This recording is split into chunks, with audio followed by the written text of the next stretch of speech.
Rosh Hashanah é considerado o Ano Novo Judaico, né? Que acontece agora na próxima quarta-feira, ao pôr do sol, em todo o mundo.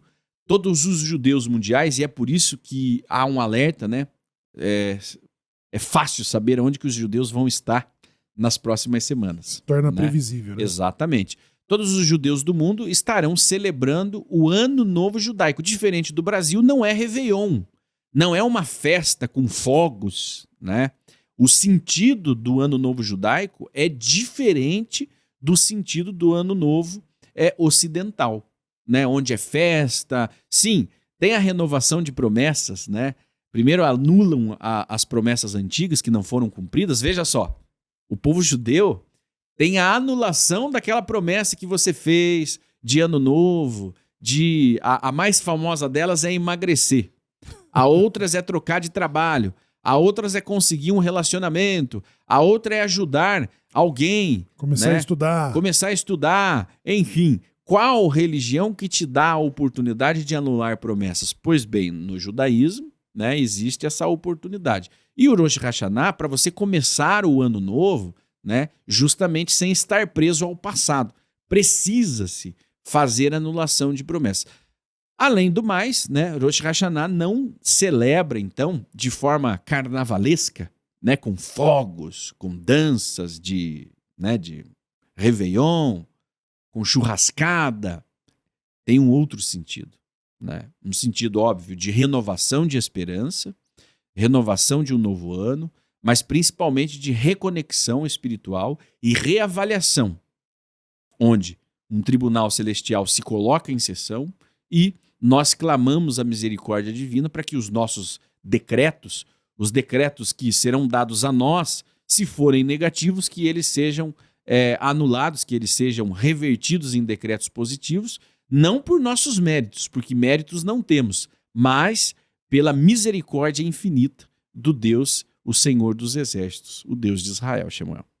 Exatamente. Rosh Hashanah é o nome talmúdico, é o nome rabínico que é dado a essa festa, que significa cabeça do ano, Rosh Hashanah.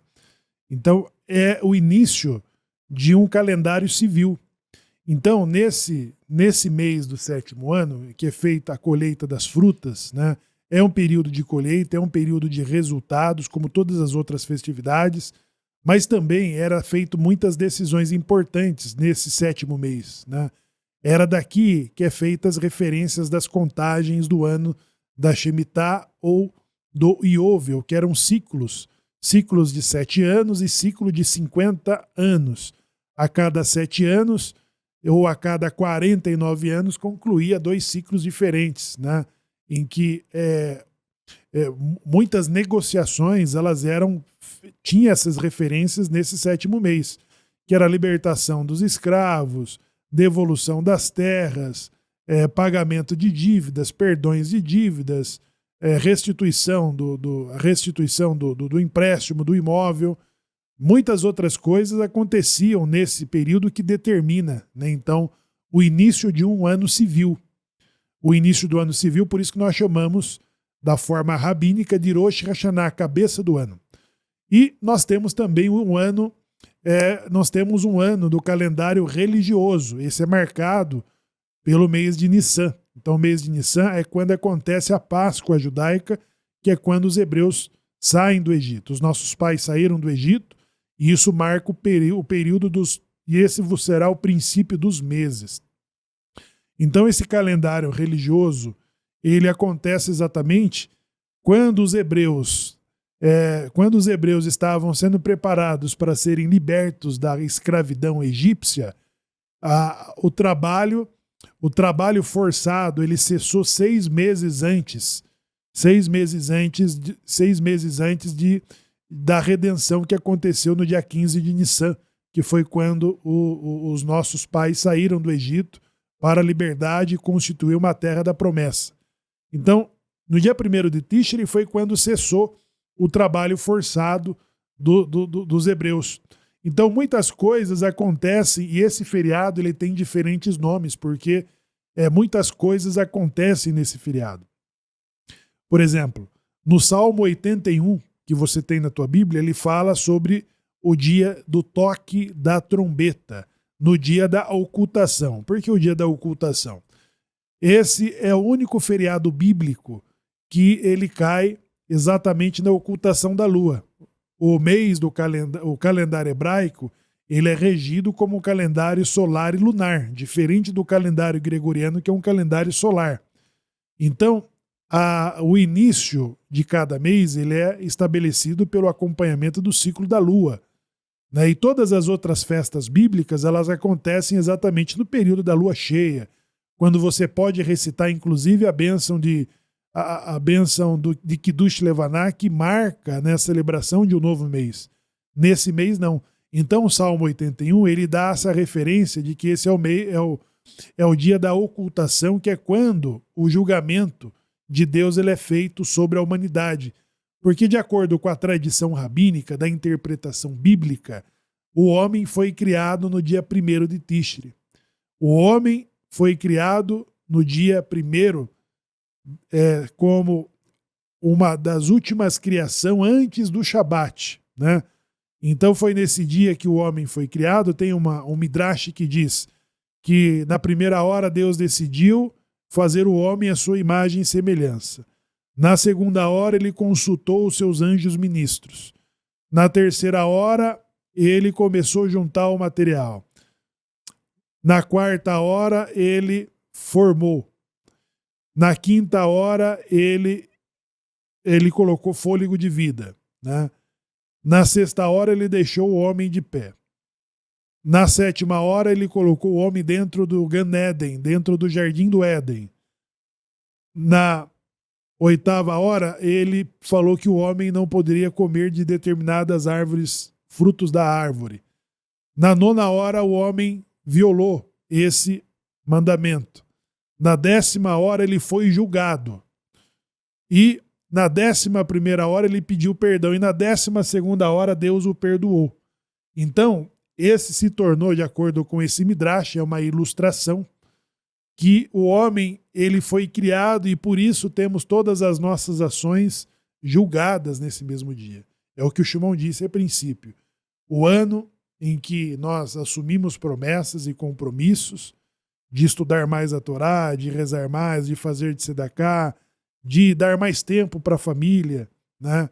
E de muitas outras coisas virtuosas em que nós nos comprometemos, além de más ações, de maus comportamentos e também das boas ações, que tudo isso vai para uma balança, né? E é mediante essa avaliação que todo judeu se aproxima nesse feriado. O Shimon destacou, não é um dia de carnaval, festa e fanfarra.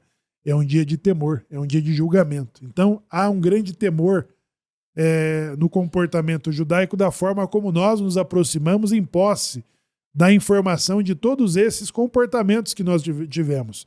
E aí, pessoal, quando nós mesmos julgamos os nossos atos, bons e ruins, nós poupamos de que um tribunal e um juiz venha ele mesmo deliberar sobre as nossas boas e más ações. E aí nós nos antecipamos com os pedidos de perdão nesse dia do julgamento, o que possibilita de termos alguns decretos negativos para o próximo ano anulado. E como nós não sabemos se temos muitos decretos negativos, então nos 10 dias que se segue para o dia do Yom Kippur, que é o dia 10 de Tishri, é o dia em que nós também continuamos com as orações.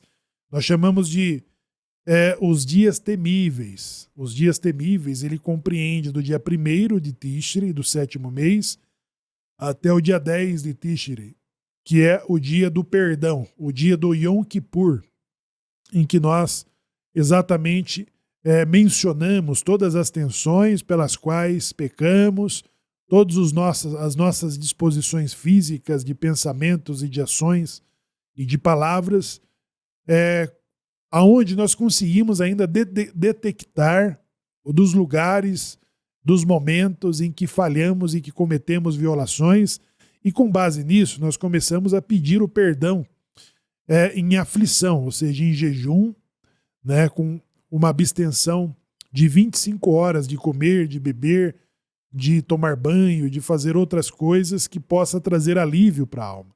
Então, com essa sensação de aflição que nós rezamos,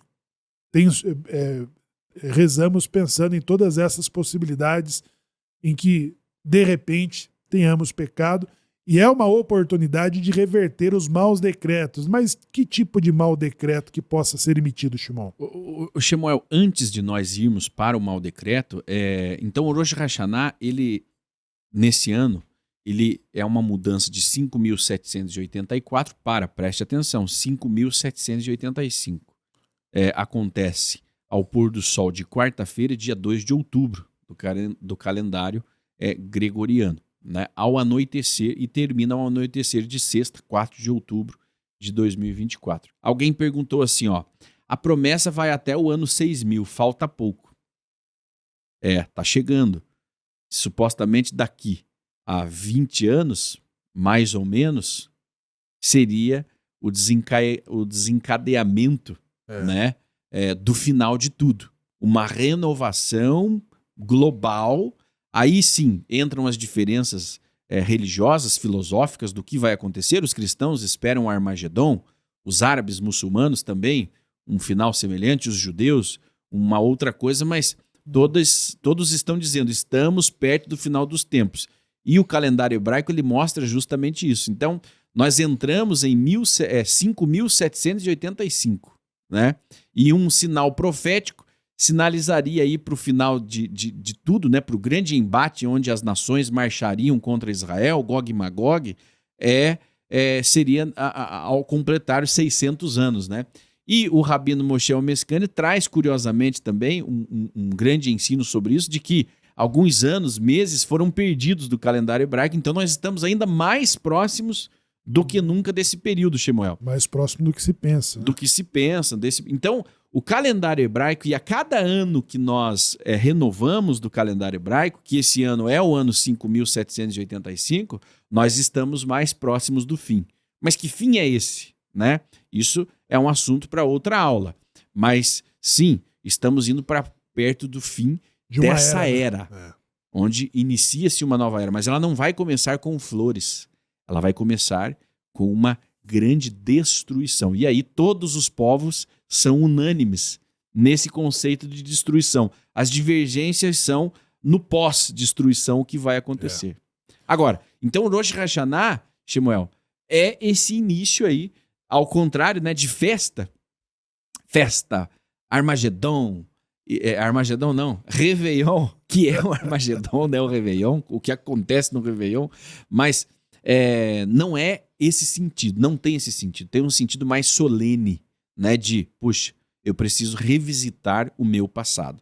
Shemuel, você falou aí, né, puxa, muitos não sabem, né, pelo que são julgados, mas no Yom Kippur, depois do Rosh Hashanah, nós citamos exatamente tudo que nós fizemos, tudo, né? E eu duvido que se você parar para pensar, você não vai lembrar das coisas ruins que você fez, das encrencas que você teve com os seus vizinhos, com os seus familiares, né? Dos problemas nos negócios, de repente das pessoas que você passou para trás, não que você seja um golpista, mas das vantagens que você levou em algum negócio, né? Enfim, tudo isso pode ser analisado para você. E você vê nas imagens aí justamente esse período pós-Rosh Hashanah, né? Que é a entrada do Yom Kippur, né? Ou seja, o dia do perdão. Mas hoje, agora nós vamos falar sobre esse momento, sobre Rosh Hashanah e o seu papel prático na vida judaica e também filosófico, religioso e espiritual na vida de todos os povos. Muito bem. Então, eu falei aí o nome, né? O nome de a cabeça do ano, indicando as referências, né? Do início de um calendário, civil, né? Que ainda acontece muitas coisas com base nisso. E aí nós temos também o outro nome, né? Que é o Yom Teruah, que é o dia do toque do shofar, que é esse nome bíblico. A festa das trombetas? A festa das trombetas. Olha só, né? Olha só. Então, nesse dia, que é o que está no Salmo 81 e também na Torá, ele marca ali o período que é esse julgamento, né? O Yom Teruah é o dia do temor, né? O toque do shofar, ele traz as seguintes lembranças, né? Quais lembranças? ele traz as lembranças de Isaac. Isaac, Isaac, o filho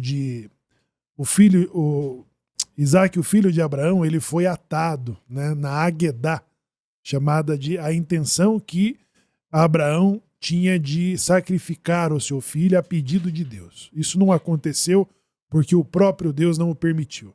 Mas a sua intenção foi considerada como Aguedá. E daí foi substituído o seu sacrifício pelo sacrifício de um carneiro, de que hoje nós usamos o chifre de um carneiro para o toque do chofar. Ele é a trombeta que ele remonta o temor em toda a alma judaica no dia do julgamento. Então, quando nós ouvimos como mandamento da Torá, como mandamento bíblico, nós ouvimos o chofar, nós cumprimos uma mitzvah. E aí, o berrante, né, o berrante do boiadeiro, ele tem uma função. Vou pedir para a produção. Nós temos um chofar aqui. Ó. Temos, né? Eu não posso aparecer, hein? Bom, pega ali, pega ali. Nós temos um chofar aqui. Vamos fazer um barulhinho. Dentro do judaísmo, olha, Shemuel, tem algumas semelhanças, né, com... É apenas uma mera semelhança, né? No Islã tem os xiitas e sunitas, né? E no judaísmo tem os Ashkenazi e os Sefardi, mas por outro motivo. São diferenças demográficas que originaram essas duas linhas principais dentro do judaísmo. E essas diferenças são culturais. Pode deixar as imagens. Essas diferenças são culturais, né? Nenhuma reivindica ser dono do judaísmo, mas cada uma tem suas características culturais. Uma toca todos os dias o shofar, né? E a outra toca no dia do Rosh Hashanah, né? Esse aqui é um shofar pequeno, né? Ele tem de todos os tamanhos. Tem o shofar kasher, tem o shofar fake, né? Nós não temos o shofar grande aqui agora dentro do estúdio, mas existe o shofar grandão, né? Que é e antílope. O toque do shofar, ele é um mandamento. O que nós chamamos de mitzvot, né? Você deve ouvir o toque do shofar, deve ouvir as trombetas, né? E elas vão remetê-lo justamente ao passado e ao futuro ao mesmo tempo. Dizem que a frequência, ele tem a capacidade de emitir a mesma frequência divina, né, com o seu som. Sim. Capaz, e nós sabemos, as frequências musicais, elas moldam o nosso interior, né? Então, ele emite esse chamado, né, divino ao seu povo. As trombetas foram tocadas quando Israel foi entrar na Terra Prometida, Shemuel. As trombetas derrubaram as muralhas. As muralhas de Jericó.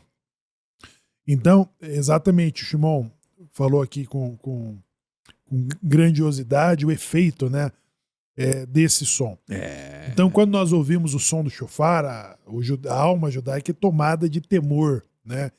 É como nós ouvirmos a voz do Sinai, quando Deus falou com os nossos pais. Então, quando um carneiro ele escuta esse som, equivale o som do filhote, né? Equivale o som de quando o filho está clamando. E por isso que nos remete ao sacrifício da Aguedá, quando Isaac ele permitiu que seu pai cumprisse o seu mandamento ao custo da sua própria vida, e também o próprio Avraham, ele fez todos os esforços para que cumprisse a vontade divina. Obviamente que Deus não permitiu que ele finalizasse isso, mas que fosse até o ponto em que ele convenceu o próprio Deus de que faria aquilo que Deus pediu. Então, o sofrimento do pai e do filho, de Avraham e de Isaac, quando nós ouvimos o som do shofar, equivale nós ouvirmos o choro, né? O choro de Isaac, que estava pronto para cumprir a vontade divina. E é esse som que nós ouvimos no dia do julgamento. É uma mitzvah ouvir, é um mandamento ouvir esse som. Toda a alma judaica, que é o dia do nosso julgamento. As nossas ações estão sendo julgadas. E existe um outro nome desse feriado, também um nome bíblico, que é o dia de Yom HaZikaron, que é o dia da recordação. Por quê?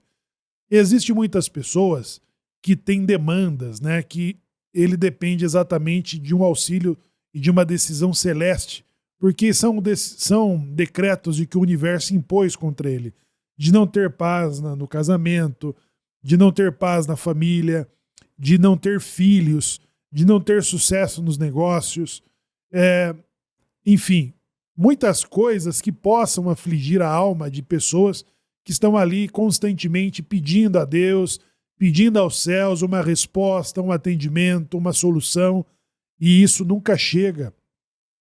Então, foi nesse dia que, depois de 12 anos, o José do Egito, estando preso, ele foi lembrado por Deus. Então, Yom HaZikaron significa o dia da recordação. Sabe o que é 12 anos?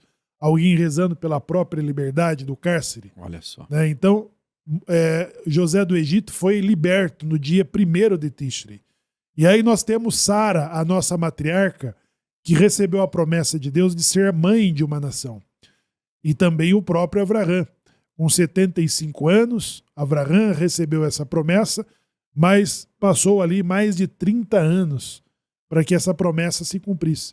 E quando os anjos visitaram o casal, que Avraham já tinha mais de 99 anos e Sara tinha 90 anos, o anjo disse de que eles seriam pais fora do período, fora de todas as possibilidades que a natureza poderia dar a um casal da idade deles de serem pais ainda, né?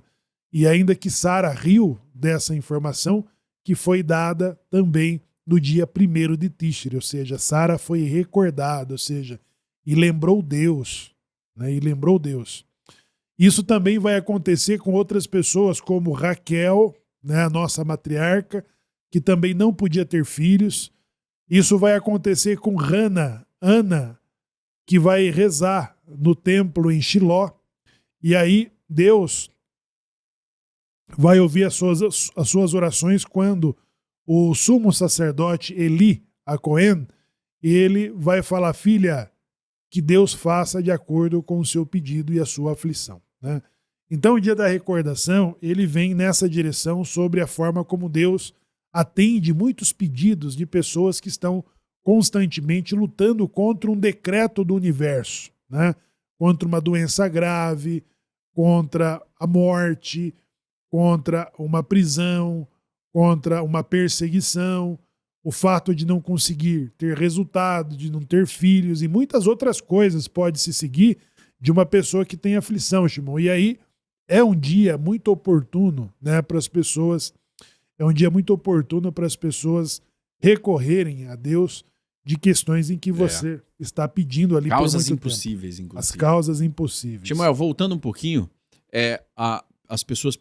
muitas pessoas que nos acompanham já fizeram perguntas sobre o shofar. Então, para a gente poder avançar e não precisar voltar depois, o shofar pode ser tocado por todas as pessoas? Pode ser tocado por todos os judeus, né? Por quê?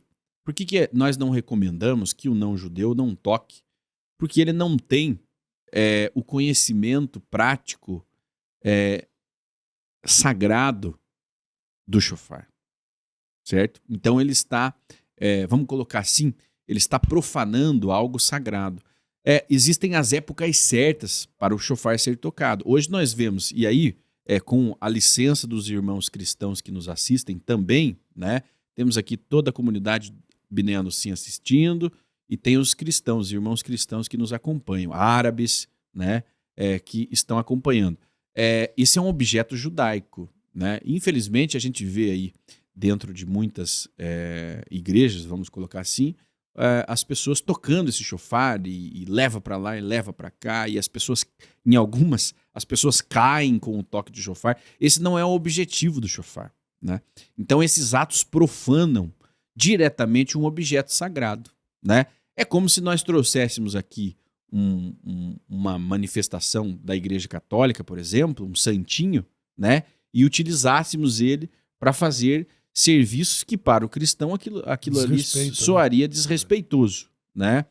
Não teve uma vez o pastor que chutou a santa, né, da Igreja Católica, né? Chutou, quebrou a santa lá, e depois ele virou católico, inclusive. Não sei por quê, mas então são utensílios sagrados judaicos mas que os seus efeitos práticos, místicos, eles só serão acessados nas épocas certas e pelos judeus, certo?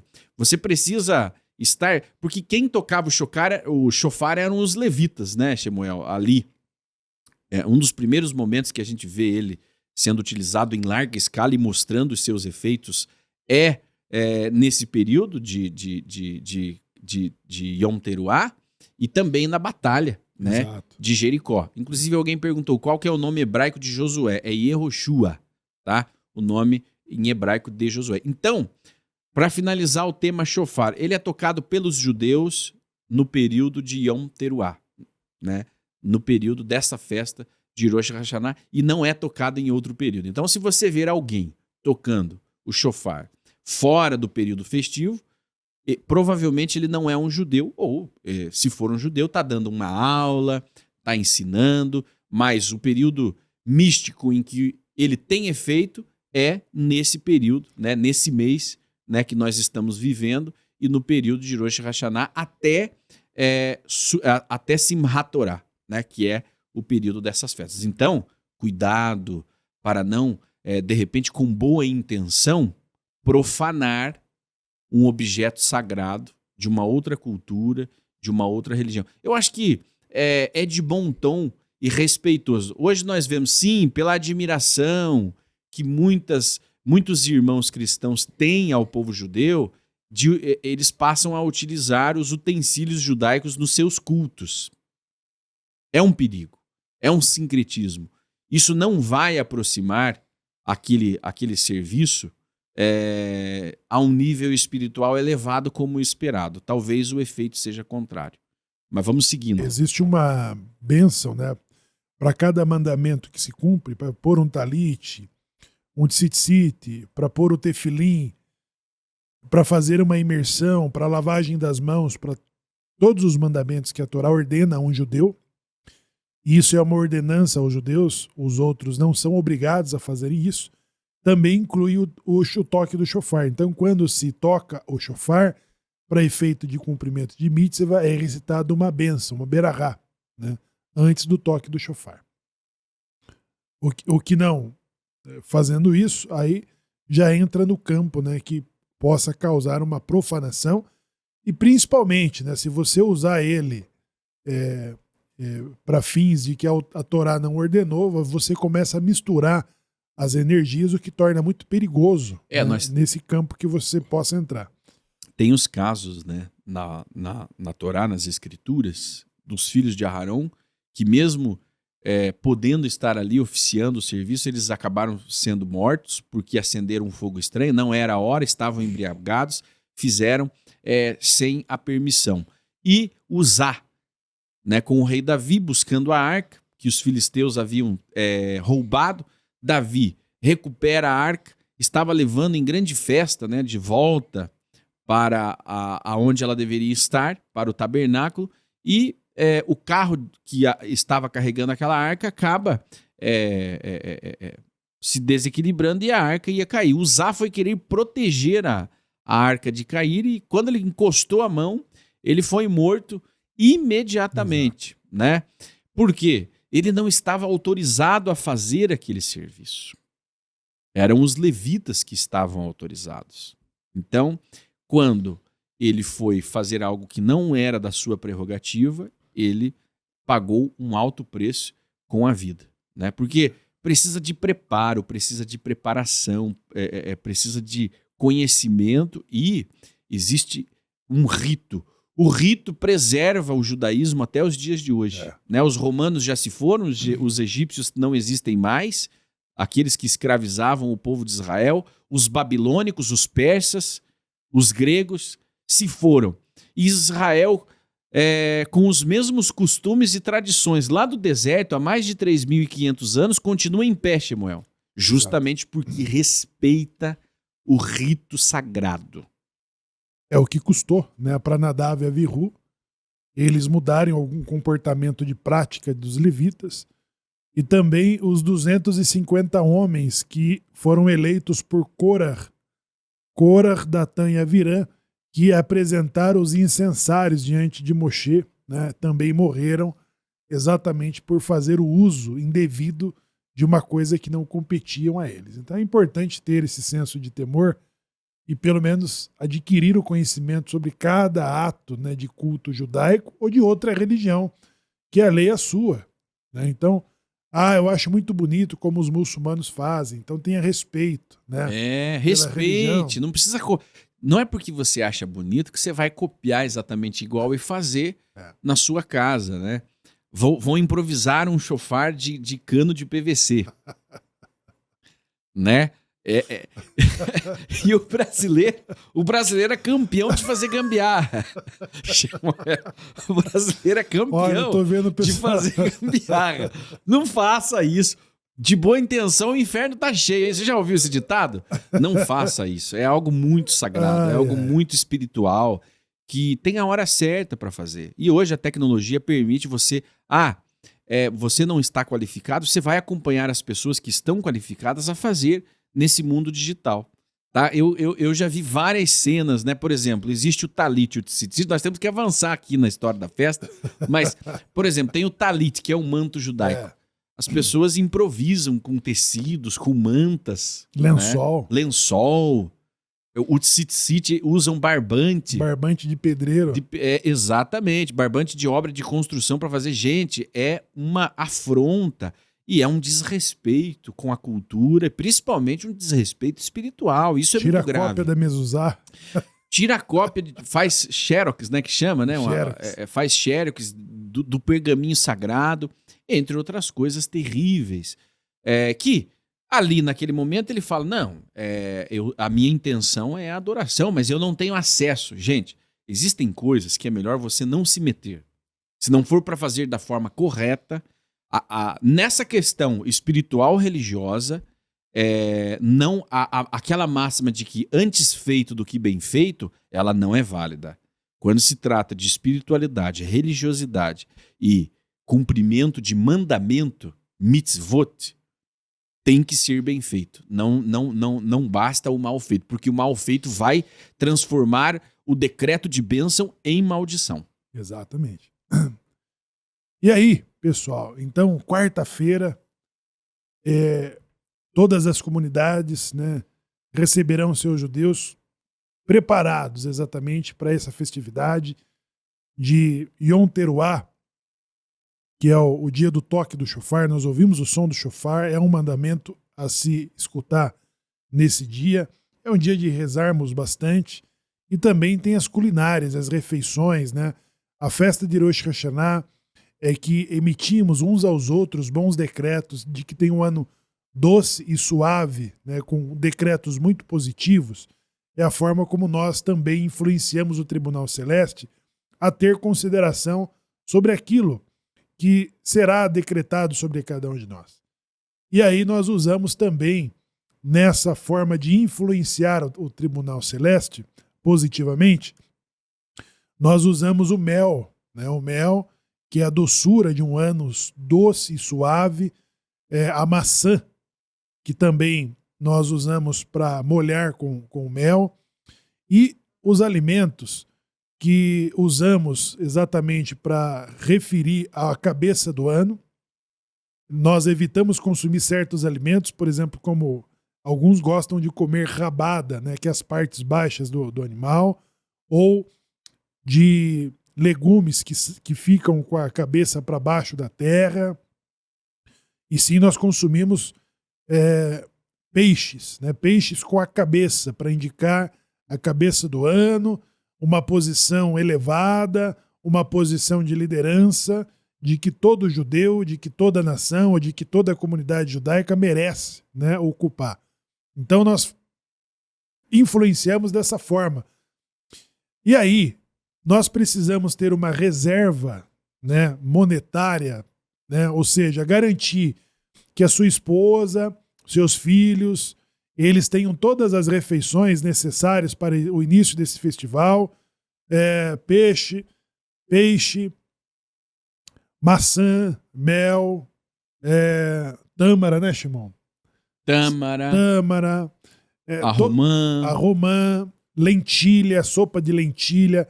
Então, todos esses alimentos, eles simbolizam exatamente a forma da prosperidade, da saúde, né? Da alegria, da satisfação, que é um estado emocional que nós precisamos adotar nesse período. Porque tem a reunião religiosa, o culto religioso, que nós chamamos de serviços religiosos, que marcam a celebração de Rosh Hashanah. E nesse serviço religioso, nessa ritualística que acontece, por exemplo, ao pôr do sol de quarto, né, que é o recebimento do dia sagrado, Yom Tov. Então, as famílias vão acender as velas, a família judaica vai acender a vela de Shabat, ok? Para iniciar, e é feriado nesse dia para os judeus. E todas essas cerimônias são realizadas na sinagoga. Os judeus vão à sinagoga fazer as suas rezas, né? Fazem a sinagoga, o que seria um Kabbalat Shabbat, né? De Yom Tov, mais as rezas, as bênçãos especiais de Rosh Hashanah. E toda festa judaica, toda cerimônia judaica é celebrada com o Kiddush, com a refeição, porque o alimento ele serve para santificar o dia sagrado, para validar o dia sagrado. Né? Um dia sagrado sem alimento, a não ser o Yom Kippur, ele não fica consagrado, ele não é validado se não houver uma refeição festiva, um Kiddush. E aí sim que entram as comidas típicas, né? A maçã com mel, que vai simbolizar um ano doce, né? Porque nesses dias, toda a energia que você emanar em Rosh Hashanah, ela vai ser representada em ações em todo o seu ano. Por isso que nós nos concentramos em coisas doces, em momentos felizes, em coisas que remetam à bondade. Não é gostoso o doce, embora o açúcar seja mal, né, para a saúde, mas o doce natural das coisas, ele nos remete a coisas, por isso que é tão viciante, né? Então, é um dia que nós nos apegamos a coisas doces e não ao amargo. Evitamos o amargor, coisas amargas, inclusive os pensamentos amargos. A comida, ela reflete exatamente o que está no nosso coração. Então, se nós estamos maus, né? Se a gente está com pensamentos ruins, nem fome a gente sente. Né? Aquela coisa amarga. E quando você come um alimento doce, quando você está feliz, aquilo te cria as melhores sensações, né? Por exemplo, a gente se apega muito à infância. Por quê? Porque na infância a gente comia muita coisa boa, né? Muito doce, muito sobremesa. Doce, sobremesa, né? Aquilo ali marcava a nossa vida. Até hoje eu lembro dos doces dos dias de criança. Esses dias eu encontrei o famoso moranguete, Moel. Eu não sei se é da tua época, o moranguete, mas é da minha, né? Sucesso nas escolas. E foi maravilhoso, né? Sucesso nas escolas e aquela nostalgia. E Rosh Hashanah, ele tem esse sentido de nostalgia de o quanto nós já fomos felizes, né? O quanto Deus já nos permitiu sermos felizes. Então a alimentação, ela tá ligada e veja como Deus é perfeito, porque hoje a neurociência, ela comprova, né? Que coisas físicas, né? Comidas, despertam em nós as lembranças que nós temos quando comemos isso, desperta em nós um calor. E Deus colocou esse dispositivo na festa, né? Para que a gente possa lembrar justamente desses momentos, o toque do shofar, né? Nós lembramos do passado. E é a mesma energia, por exemplo, da batalha de Jericó. A mesma energia quando o povo de Israel se reunia no deserto em torno da Torá, né? Então, se preparando para o futuro, lembrando do passado, lembrando das coisas boas no passado e renunciando às coisas ruins que fizemos. Exato. Então, o Kiddush, né?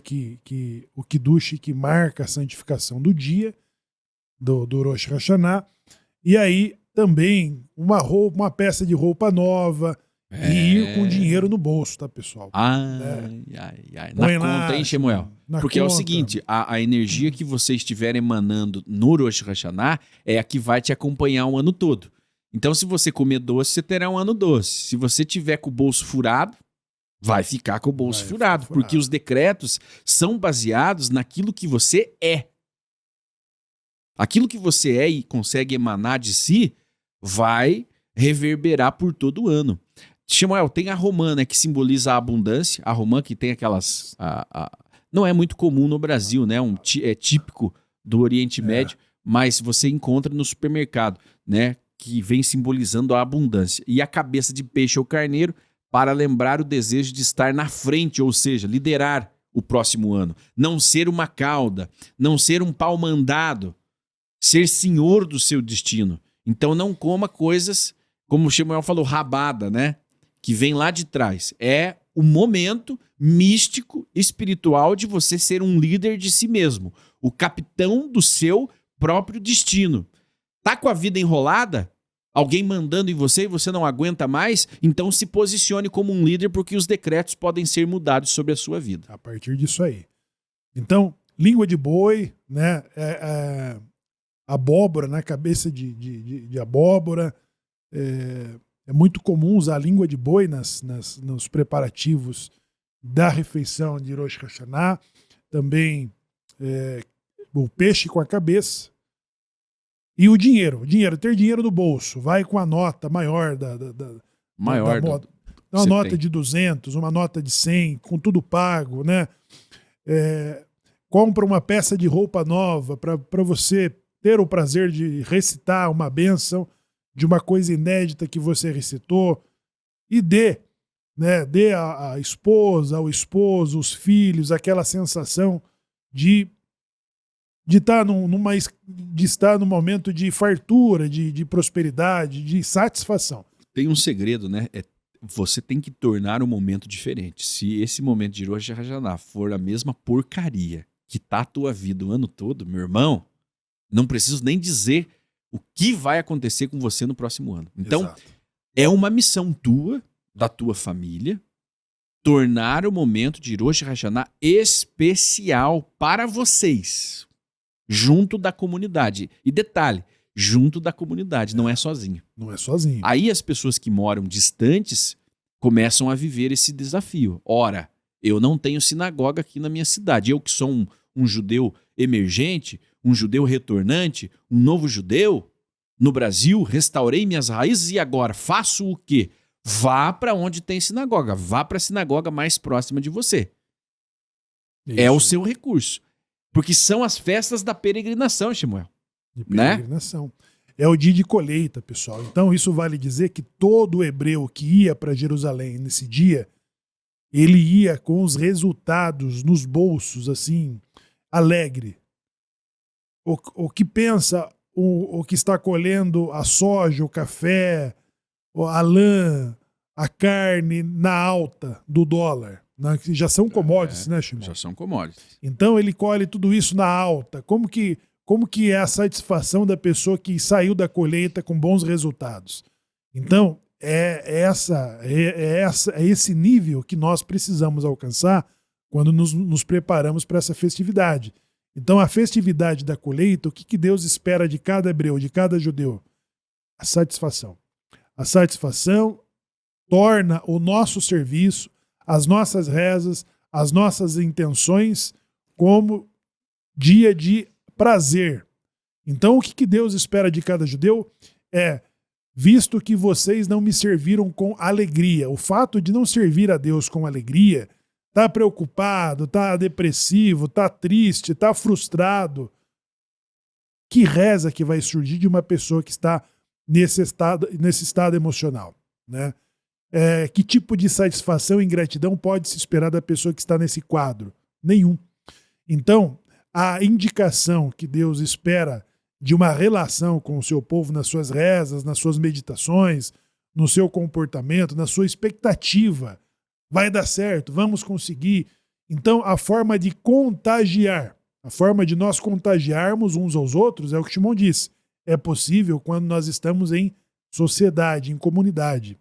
Então, você aumenta as possibilidades de ser contagiado e de contagiar positivamente as pessoas que estão à sua volta, é quando você está celebrando Rosh Hashanah na comunidade. O que nós usamos, Shimon, de livro para as orações e edumentária, cor de equipar, o que é recomendado para esse dia de Rosh Hashanah? Exatamente. Então, é um dia de reza, um dia de ir à sinagoga, fazer o serviço litúrgico. Não pode passar em branco, né? Se você não for, você não cumpriu com as diretrizes modernas, né? Porque antes o povo não ia na sinagoga, iam oferecer o sacrifício no templo. Iam a Jerusalém, né? Com a destruição do templo, então encaminhou-se as cerimônias principais de Rosh Hashanah, o Ano Novo Judaico, para as sinagogas, né? Muitos que têm a bênção peregrinam para Jerusalém para fazer ainda, né, essa reza ali. Do Kotel. Você está vendo aí, ó. Ali é o lugar mais próximo de Deus que nós podemos chegar, fisicamente, né? Obviamente. O Kotel, Maravi, o Muro das Lamentações, é o lugar mais próximo do templo. Então aquilo ali tem uma energia sagrada muito grande até os dias de hoje, né? Mas se você não pode estar ali, você vai até a sua sinagoga. Na sinagoga, diga, Shimon, diga. Na sinagoga é o que o profeta Ezequiel disse, né? Que é o segundo templo. A sinagoga é o seu pequeno templo. Então o profeta Ezequiel, ele vai descrever a sinagoga como o segundo lugar mais próximo de Deus, né? Depois do templo. Depois do templo. Né? Então, você vai à sinagoga já na véspera de Rosh Hashanah, que seria nesse ano, na quarta-feira, né, dessa próxima semana, que acontece, o pôr do sol, ao pôr do sol. Aí você pode consultar o pôr do sol, né? Mas será na quarta-feira, dia 2 de outubro, né? Ao anoitecer. Lembrando que, dentro da tradição, você, na sua casa, vai acender as velas, as mesmas velas que você acende no Shabat, você vai acender ao pôr do sol de quarta-feira, dia 2 de outubro, ok? A partir... No Paraná, que horas é no Paraná? No Paraná, às 17h59. 17h59, são 18 minutos antes do pôr do sol, acontece no Paraná. Existem aplicativos na internet que você pode ver aí na sua região, porque cada região tem um horário certo. Você vai se basear nas estrelas, lembra? Alguém da sua família já disse para você não apontar para as estrelas que nasce verruga? É por isso, porque agora é o momento que nós vamos contar as estrelas no céu dado as devidas proporções, né? Quem tem fuso horário de verão é diferente. Mas, dadas as devidas proporções, você vai contar as estrelas no céu e ali começou o dia sagrado para você. Olha só a importância de observar isso, né? Então, a família, e são as mulheres, essa é uma mitzvah para as mulheres, porque todos no judaísmo têm o seu papel dentro das celebrações. Então, essa é uma mitzvah para as mulheres que vão marcar o início do dia sagrado, né? A vestimenta é branca, dentro da tradição judaica, e aí a sinagoga no Sim Brasil é uma sinagoga de linha conservadora, que traz e mantém as tradições, né? Então, os homens vão de quitel para a sinagoga, né? As mulheres se vestem de branco também, os homens usam a kippá, né? Branca, e se dirigem com a família para a sinagoga, onde serão feitas as rezas, as bênçãos, as anulações, né? A recitação dos salmos, o recebimento desse dia sagrado, as meditações, todas as bênçãos concernentes às questões litúrgicas relacionadas ao Rosh Hashanah, elas acontecem na sinagoga, né? De forma coletiva. E o livro de reza mais utilizado é o Marzor, que compreende todo o rito. Então o Marzor é um resumo unificado num só livro que traz ali o rito de Rosh Hashanah e de Yom Kippur.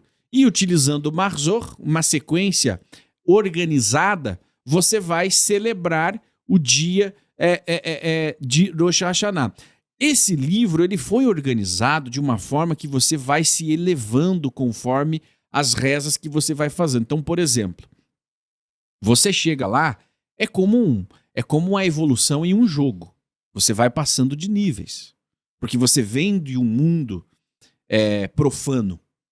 Você deixou o Shabat na semana anterior, né, que era o dia sagrado, e iniciou os dias comuns, os dias profanos.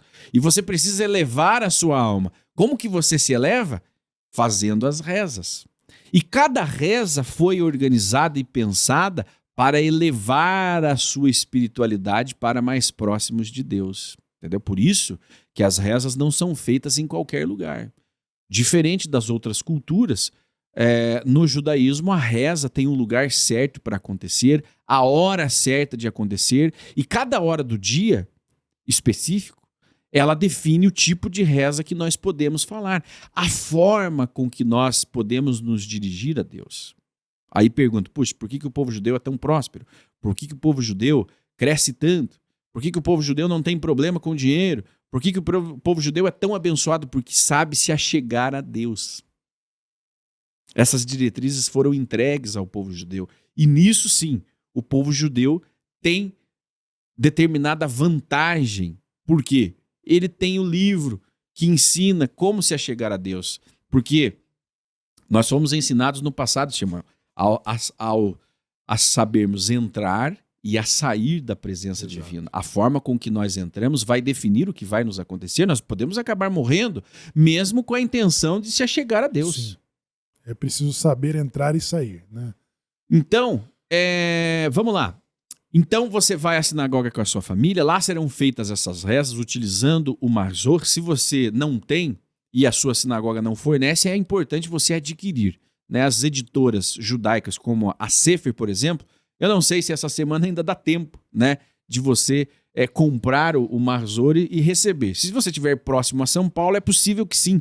Né, as principais distribuidoras estão em São Paulo. Você encontra na Sefer, encontra no Amazon, nos principais livrarias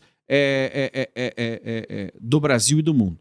Tá? O Marzor completo. Digitando isso, né, não tem erro. Ele vai ter ali de diferentes linhas. Né? O que nós usamos é justamente o publicado pela editora Sefer. Bom, usando esse Marzor, né, é feita toda a cerimônia de rezas, as recitações, as lembranças, as meditações e finalizado, santificado. Você fecha toda aquela cerimônia de elevação com o quê? Com o quê?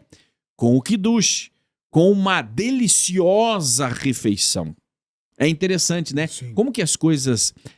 veja, por um outro lado, existe uma teologia no Brasil. Por que a gente sempre vai fazer referência ao que existe no Brasil? Porque é a realidade dos bineanos, sim. Né? O entendimento, a compreensão que eles têm do sagrado. Né? Então, existe uma teologia que manda você se libertar de tudo que é material. Tudo que é material. Né? Se desapegue, deixe tudo que você tem e vinde a mim. Não se apegue aos bens materiais. Veja, no judaísmo, por exemplo, a comida, a refeição vai santificar, vai fechar a tua construção espiritual. Né? Então, todas as festas judaicas, sejam elas de muita alegria ou de muita introspecção, elas são finalizadas com um alimento. A não ser, aliás, o Yom Kippur também, depois de 25 horas de jejum, ele é fechado com o Kiddush, com um alimento.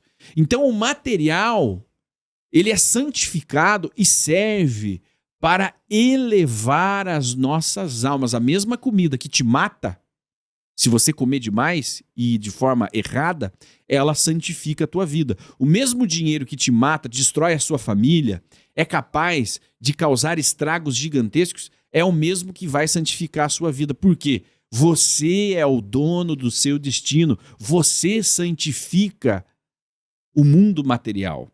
E você santificando o mundo material com as suas ações, ele vai ajudar você a se elevar espiritualmente, a se colocar de forma correta na presença de Deus. Só mais uma revisão, então, sobre a culinária. Lembrando que você pode também ter palpites, né, Sefaradi, Askenazi, de acordo com as suas inspirações judaicas. Isso é indiferente. Então, as halotes, né, que são os pães trançados para o mês de Tishrei, durante todo o mês, desde o dia 1º até o último dia, os sábados, as festas, elas serão redondas, né, marcando o ciclo do ano. Né, o ciclo do ano. Os pratos, né, você pode fazer receitas com carneiros, cordeiros, com tâmaras, que é uma receita sefaradi, abóbora frita, cozida, peixe em molho agridoce, assado, bolos de mel, bolinhos de mel. Então, todos eles trazem a simbologia exata dessas tradições, por onde se desenvolveram essas comunidades, e que trazem exatamente a memória do ano doce, né? O Shimon já falou aqui da romã. Coloca aí na tela. Que representa os 613 mandamentos, a tâmara. Né? Ó, aqui nós temos a halá redonda. Olha aí. Né? É um costume ashkenazi. É sefardi também, Shimon? De eu comer acho redonda. Que tem sefaraditas que praticam né? também. Tem alguns né, que praticam. Né? Então, essa é a halá redonda, né? E o formato tradicional é esse aqui, ó. Né? O formato tradicional é esse. Né? Mas, em Rosh Hashanah, algumas comunidades judaicas mudam o formato da halá, fazem ela com doces, com frutas e por aí vai. Né? Tá, pode voltar lá.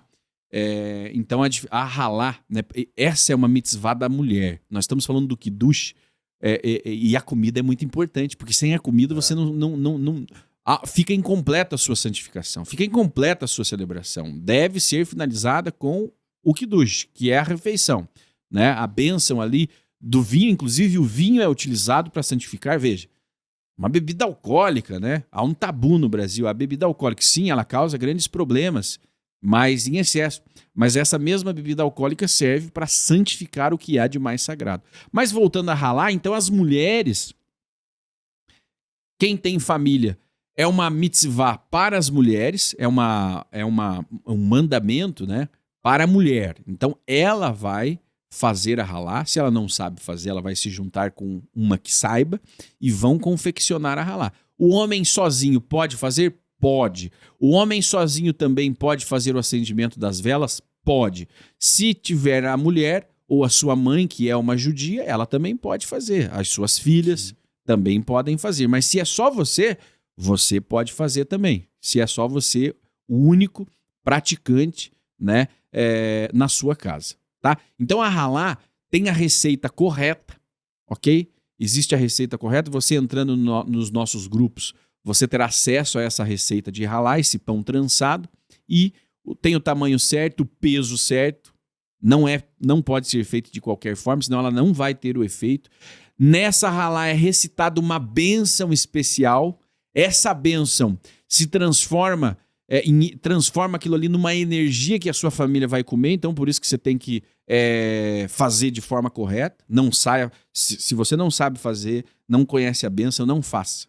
Não faça, porque vai ter uma energia que não vai fazer bem para a sua família. E por que não rezar sozinho em casa? Porque a Torá, ela tem um momento que ela abre nos momentos das rezas, o Aron HaKodesh, onde fica o lugar mais sagrado de toda a sinagoga, para exatamente a recitação de Alvino Malkei, no Nosso Pai e Nosso Rei, que é onde são proferidas, né, os decretos para toda a comunidade de forma coletiva.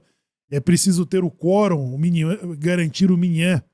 Né? Por isso, o toque do shofar também, ele precisa ser ouvido por toda a comunidade. Então, é necessário que, se não no Kotel, em Jerusalém, esteja na sua sinagoga.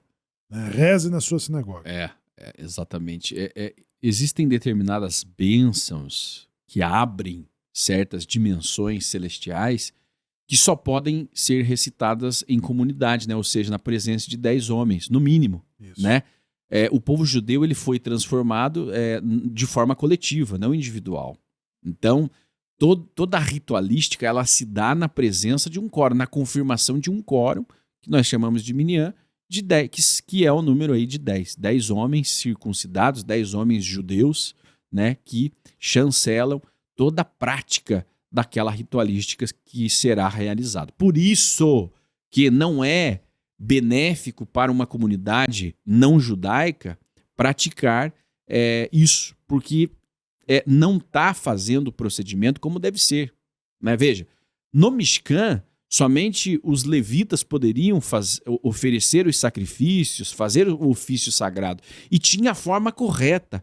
Até o tamanho, o peso dos utensílios utilizados nesse serviço era pré-determinado. Então, fazer essa ritualística deliberadamente na sua comunidade, sem conhecer os ritos, inclusive os números permitidos, né, vai transformar o que poderia ser bênção em maldição. Mais uma vez, sempre deixando esse alerta. Não saia por aí praticando sem, como diz, sem a presença de um profissional, né? Não faça, porque o que é para ser bom para você pode ser uma maldição para sua família, para sua comunidade, entre outras coisas. Exatamente. Então os efeitos colaterais, eles existem para quem se aventura, né? Sim. Se aventura a fazer de dirigir sem jeito. habilitação, né, Samuel? Vai levar uma multa, vai se responsabilizar muitas vezes por algo que você não está preparado para enfrentar as consequências. E até aqui nós falamos do que acontece na primeira noite. Então, sabendo que o Shacharit tem as rezas, né, especiais também para essa manhã, seguido das leituras especiais, das orações de Musaf. Então, é uma programação completa, né, que finaliza. E na diáspora, todos os feriados bíblicos, exceto Yom Kippur, eles são celebrados 2 dias, né? Os 2 primeiros dias marcam as orações, as leituras especiais, as refeições com que nos comportamos. E, semelhante ao que fizemos nos últimos anos, nós teremos dos dias intermediários, que considera-se os dias temíveis, que é de Rosh Hashanah até o Yom Kippur, nós teremos durante esses 10 dias as orações de manhãzinha, né? Que são as orações especiais dos dias temíveis, conforme nós fizemos no último ano, até o momento de chegarmos para o Yom Kippur, né? Que é o dia do perdão. E é claro que para falar sobre o Yom Kippur vai merecer uma aula especial, né? Para considerarmos todo o comportamento, as orações, o que é necessário nos preparativos da participação para o Yom Kippur. Porque aquilo que nós estamos falando aqui, você vai complementar na sinagoga, tá? Os ritos, as liturgias, tudo isso você vai colocar em prática ali e vai entendendo. Muitos brasileiros estão retornando ao judaísmo, centenas de milhares, né? Ao judaísmo genuíno, não miscigelado, não aquele com sincretismo, que não está nem lá e nem cá. Esse é reprovado, tá? As coisas devem estar nos seus devidos lugares. Mas aquele que está praticando de forma genuína, sim, esse terá, né, o seu lugar nas sinagogas para se elevar, né, nesse dia tão especial, nesse dia tão sagrado. Bom, das ritualísticas, então, tem a noite, né, a véspera, aí no outro dia, né, nesse caso será numa quarta-feira, como é um dia de Yom Tov, os judeus também não trabalham, né? Eles se resguardam. Então, de manhã a família vai para a sinagoga, é como se fosse um shacharit de Shabat, né? Porque é um Shabat sagrado, festivo. A família se dirige à sinagoga, faz as rezas, a mesma liturgia, que é o shacharit, né? Especial, com as rezas para Yom Tov. E aí, na prática, com o Marzor, ele já vai te dar, que é o livro de rezas, ele já vai te dar as rezas específicas. Não precisa nem você perguntar qual é a reza de shacharit de Rosh Hashanah. Está no Marzor. Tem lá. Se você começar o shacharit do começo até o final dele, você cumpriu com todos os requisitos para realizar um shacharit que esteja propício para Rosh Hashanah, né, para esse dia, que se conclui com a leitura de Torá, a leitura da Torá, as aliot concernentes a esse dia sagrado, retira-se a Torá da arca, né, faz o cortejo da Torá e depois vem o Musaf, né, e o encerramento desse momento. Aí existem outras cerimônias, você vai fazer uma... Aí vem de novo, Samuel. Teve a refeição festiva na noite anterior e depois do Shacharit Musaf vem o segundo Kiddush, né, desse dia sagrado. Não é só uma refeição. Vem o segundo Kiddush, a segunda refeição, que vai continuar selando aí o que foi feito na manhã. Após essa refeição festiva, existem as rezas da tarde. Aí sim, você pode rezar na sinagoga ou você pode rezar em família, né, que é Minhá, reza Minha e passa o dia ali descansando. Descansa, se deleita, aproveita, conversa, troca ideias, né? Cada comunidade aí tem a sua cultura do que é feito e o que não é feito nesse dia. Mas em termos gerais é bem por aí. E no final da tarde, né, acontece o que nós chamamos de Arvit, né? E nesse caso, Shemuel, como nós estamos na diáspora, o dia sagrado ele acontece 2 vezes, né? Em Israel uma vez só e aqui no Brasil, nesse caso, acontece 2 vezes. Então, no final do dia, ao invés de você fazer a Havdalah, que vai separar o dia sagrado do dia profano, não. Você vai continuar o dia, porque vem mais um dia de Yom Tov, que também será observado, repetindo exatamente, né, os mesmos procedimentos do primeiro dia. Então, aqui no Brasil, só termina o dia sagrado na quinta-feira à noite. Aliás, na sexta-feira. Só que aí esse ano é muito diferente. Presta atenção nisso agora. Esse ano é muito diferente. Você terá que adotar... Aliás, você não vai precisar adotar, né? Na questão do acendimento das velas, né? Porque você acendeu a vela de recebimento, né, do Yom Tov, como aqui são 2 dias, então os dias sagrados vão se emendar. Então vai ser quinta-feira, sexta e já vai emendar no Shabat. Então não haverá o acendimento das velas de Shabat, né, Shemuel? Ou me corrija se eu estiver equivocado. Mas, num primeiro momento, não haverá esse acendimento porque você está vindo de Yom Tov, não há separação. Na verdade, acende a vela de Eruv, né? Acende a vela, de Eruv, piloto. A vela piloto para você cozinhar. Você está lá no segundo dia de Yom Tov, você vai cozinhar para o Shabat. Isso. Né? Então você vai usar. Exatamente. Você vai usar lá a vela piloto para preparar as refeições no segundo dia de Yom Tov para o Shabat. Olha como não é simples, hein? Olha como não é simples. Aí tem toda uma legislação de que horas pode cozinhar, quando não pode. Por exemplo, no Shabat, a comunidade judaica, no Shabat de 7º dia, não cozinha.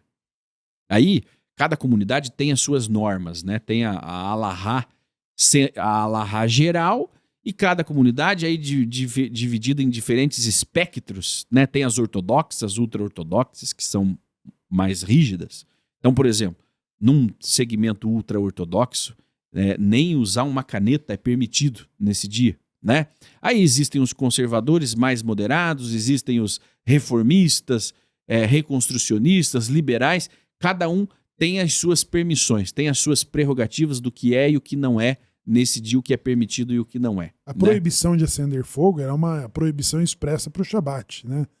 Agora, é por isso que nós usamos a Eruv nos Yom Tov, que é a transferência. Você não faz fogo, né? Nós minimizamos ali a transferência de fogo. Em algumas circunstâncias, o Kitsur permite você até preparar algumas coisas no Yom Tov, né, e principalmente tratando-se do segundo dia. Né? Então, o que não vai acontecer é a separação da Havdalah. O sagrado do profano, porque não, você está vindo de um dia sagrado, né? É um dia sagrado unindo-se a outro dia sagrado. Né? Então não acende a vela de Havdalah, você não faz Havdalah, né? E aí é o seguinte, acende a vela de Shabat, Shemuel? Eu acho que acende a vela de Shabat. Vamos confirmar. Esses anos, essa ligação de dia sagrado com o Shabat acontece muito de vez em quando, não é todo ano. Nós estamos no ano bissexto, né? Não é todo ano. Esse ano teve 2 meses de Adar. Então, veja, no ano passado, nesse período, nós estávamos encerrando as festividades. Exatamente. Né? E agora nós estamos começando a festividade no período que no ano passado nós estávamos encerrando o festival no dia 7 de outubro, que foi quando aconteceu o atentado do Hamas contra Israel. Nós estávamos encerrando a última festa de Simchat Torah. Então, inclusive, tem uma dúvida que as pessoas já estão se incomodando, que é o Yom Kippur, né? Mesmo que nós vamos falar num outro momento separado, mas para tirar a dúvida daqueles, o Yom Kippur vai cair no Shabat. Algumas pessoas falam, poxa, então eu não vou fazer o jejum do Yom Kippur. Vai sim. Por quê? Porque o Yom Kippur ele é um feriado maior do que o próprio Shabat. Né? Então, quando o mandamento ele é maior, ele sobrepuja, né? Ou seja, ele assume, né? Ele assume os mandamentos em relação ao Shabat. Então, nós, no Yom Kippur, o Yom Kippur, todos nós faremos o jejum de 25 horas. De que se fosse o jejum de Esther ou de Tisha B'Av que possa cair no Shabat, aí sim, esse jejum ele é protelado para um outro dia, quando ele coincide com o Shabat. Mas não é o caso do Yom Kippur. Então, a solenidade do Yom Kippur é um feriado maior do que o próprio Shabat, e por isso, toda a comunidade judaica ela vai jejuar, fazer o jejum de 25 horas, porque muitas pessoas estão com dúvida, Shimon. Ah, mas eu posso fazer o jejum de Yom Kippur que cai no Shabat? Sim, sim, obrigado, né? Não tem opção, porque é o dia maior. Shmuel, tem a resposta, né? Então se acende a vela, né? Se acende a vela, você que é praticante, você vai acender a vela na sexta-feira. Então são 2 dias, quinta é feriado, sexta é feriado, e como sexta emenda no Shabat mais a Yom Tov, então ao pôr do sol você vai acender a vela de Shabat, mas vai recitar a bênção, né, de Shabat, né? Não a bênção de Yom Tov, porque é Shabat e não é mais Yom Tov, porque acaba ao pôr do sol. Agora, se fosse Shabat e Yom Tov, que é o que vai acontecer no Yom Kippur, aí você recita 2 bênçãos. A bênção de Shabat e a bênção de Yom Tov. As 2 bênçãos especiais que estão também no Sidur, que é o livro de reza, estão no Marzor, que é o livro específico para esses dias sagrados. Tá certo? E é isso, né? Nesse caso, não tem jejum em Rosh Hashanah. Existem alguns costumes raros que apresentam alguém fazendo jejum, mas não é a tradição, né, geral de Rosh Hashanah. Já diferente do Yom Kippur, que seria a próxima festa do calendário, 10 dias depois. No caso do Yom Kippur, todos devem jejuar, né? Mesmo sendo sábado. Mesmo sendo sábado. Tá, então, de prático aí, se você que é um associado no Sim Brasil, hein? Você que é um associado, que está trilhando aí, é o primeiro ano, você pode fazer contato conosco direto para qualquer esclarecimento a respeito de algo, de algum detalhe dessa festa sagrada, tá?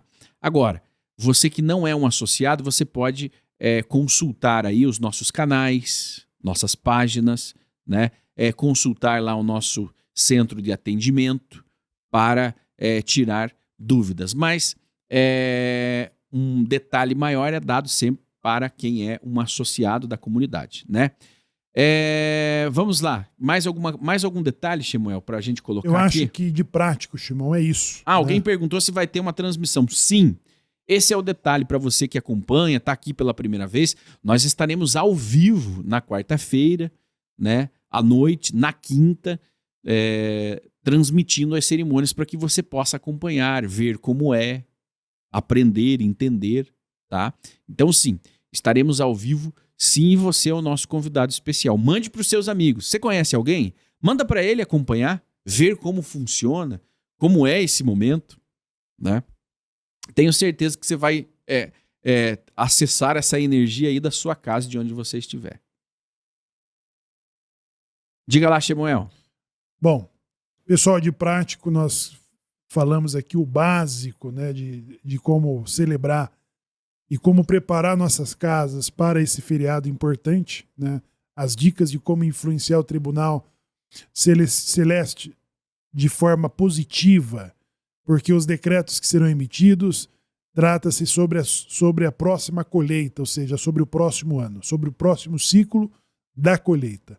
Então, nós temos 2 importantes julgamentos no calendário hebraico. O Pessa, que é o período da colheita dos grãos, é um julgamento sobre saúde, sobre vida e também sobre resultado, sobre Paranassá Tová, que é o sustento, né, que fazemos com prosperidade. E aí, o sossego, a tranquilidade, que isso sim, o estado emocional que temos de uma conexão com o sagrado é que permite termos sempre resultados positivos. Então, são 2 momentos, na Páscoa judaica e também no dia de Rosh Hashanah. Como existem as 2 colheitas, é importante lembrar que o que pode anular o mau decreto são 2 efeitos. São 3 efeitos. O estudo de Torá, Sedaká e Tefilá. Então, quando temos a consciência sobre o quanto erramos, então nós podemos também, nesse mesmo período, reforçar as nossas orações, reforçar os nossos estudos de Torá e também fazer de Sedaká para causas que você acredita. Para a tua sinagoga, para a casa de estudos, né? Ou para alguma instituição que você tenha boa fé e acredita e espera ajudar. Uma outra coisa sobre os Maaserot. Então, todas as festas, pessoal, é importante que você faça uso do Maaser Sheni, que é o dízimo das festas. Esse dízimo das festas é o dízimo que você gasta com você mesmo. É o dízimo que você gasta com você e sua família. Então, é importante que você crie um hábito de separar para as festividades do calendário hebraico um valor para que você não se pegue desesperado. Como que vamos fazer para participar do jantar de Rosh Hashanah, o quitel, o marsor, o shofar, eu preciso comprar as coisas. Então, quando você se prepara e faz uma reserva para esse momento, você acaba assumindo o controle das coisas e tendo a sensação de segurança. Por isso que nós falamos que é importante que nesse feriado você chegue com dinheiro no bolso. Porque quando você chega com dinheiro no bolso, é a informação de que você já deixou tudo pago e ainda tem aquilo sobrando. Tem duzentão, tem quinhentão, tem 3 mil reais, tem 5 mil dólares no teu bolso. Então aquilo te dá a sensação de segurança. Isso vai influenciar nas suas orações. Isso vai influenciar nas suas boas energias, nas suas meditações e também na forma como você vai transmitir às pessoas uma energia de segurança. Isso faz com que a presença divina ela venha fluir no ambiente, né? Então, todos esses comportamentos e preparos, ou os Maaserot, então, o Maaser Rishon também deve ser entregue antes das festas. Então, todas as principais festas das leituras ou sermões rabínicos, ele vem na direção de orientar a comunidade como estar preparado para o dia do julgamento. Então, o Maaser, que é o resultado dos nossos trabalhos, também ele deve ser entregue momentos antes do início da festa de Rosh Hashanah. Entrega o teu Maaser, entregue seu terumá e o Maaser Sheni, que é o dízimo das festas, que esse é o que você gasta para você e com a sua família para se alegrar, para se inspirar e para inspirar as pessoas nesses dias festivos, Shimon. Muito bem. Então, que você possa ter aprendido um pouquinho mais, você que é um novo judeu, um judeu emergente, retornante, praticante, que está ligado com a sinagoga no Sim Brasil, você terá um total suporte, né, para esses dias e os demais que nos acompanham serão muito bem-vindos em nossas transmissões ao vivo dos dias sagrados que se aproximam e depois de Rosh Hashanah vem o Yom Kippur e nós estaremos aqui trazendo para você este momento importante. Uma coisa é fato, todos os povos terão a oportunidade de mudarem seus decretos nesses dias, né? O povo judeu conduzirá a cerimônia, conduzirá o momento, mas todos têm a oportunidade. Se você se concentrar na sua casa, você terá acesso a esses dias, principalmente os dias temíveis, os dias de mudança de decreto. Como Shemuel bem disse, você pode se ligar a uma causa nobre, né, e possibilitar essa mudança ainda de uma forma mais forte, né, que é lembrando das causas, lembrando da viúva, do órfão, do peregrino, lembrando da sua comunidade. Tudo isso deve se concentrar, essa energia transformadora deve se concentrar nesse dia maravilhoso que nós estamos vivendo. Um abraço a você, então nós voltamos a qualquer momento com mais informações e com mais boas notícias para você. Até a próxima!